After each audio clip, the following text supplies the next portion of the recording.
The appellate court's decision in the case of Kashmiri versus Regents of the University of California could have far-reaching consequences.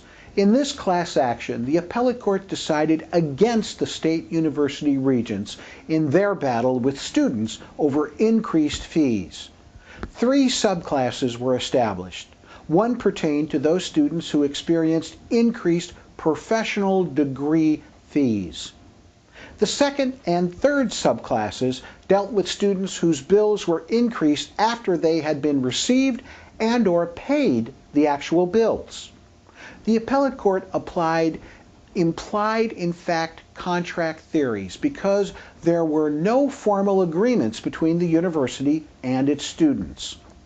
In specific terms, the appellate court concluded that the university breached its contracts with professional students when it raised the professional education fees for continuing students after promising on its website and in its catalogs that such fees would not be raised for the duration of the student's enrollment in the professional program. But that's not all. The university was also deemed to have breached its contracts with students who attended spring and summer sessions in 2003 by raising educational fees for these terms after the students had already received the bills where the amounts to be paid were clearly specified. The appellate court first reviewed the increased professional degree fees.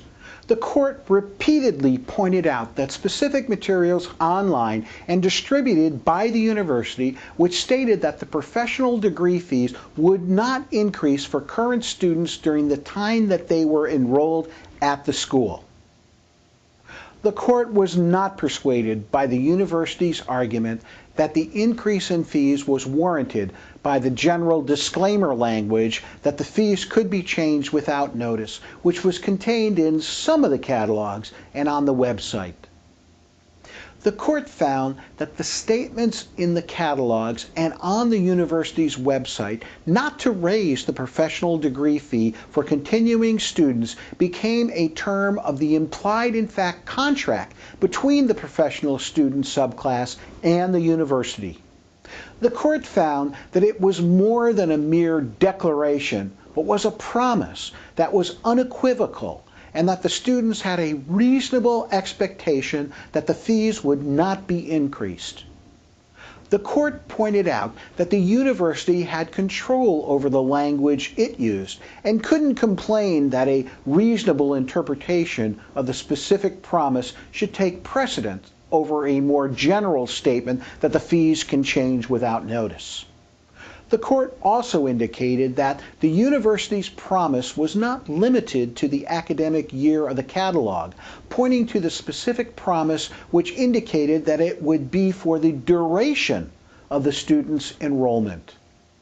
The court then turned to those subclasses where the fees were increased after the bills had been sent out, and the bills contained no language indicating that the bills could be increased. The court ruled that the disclaimer was ambiguous and went on to examine the reasonable expectations of the parties. On this issue, the court indicated that students would have a reasonable expectation that the charge will not change without an advertisement to the contrary. More specifically, the court stated that if we were to permit the university's disclaimer to permit it to raise the fees at any time without providing the students with any notice, even after the students have paid their bills, this would lead to absurd results.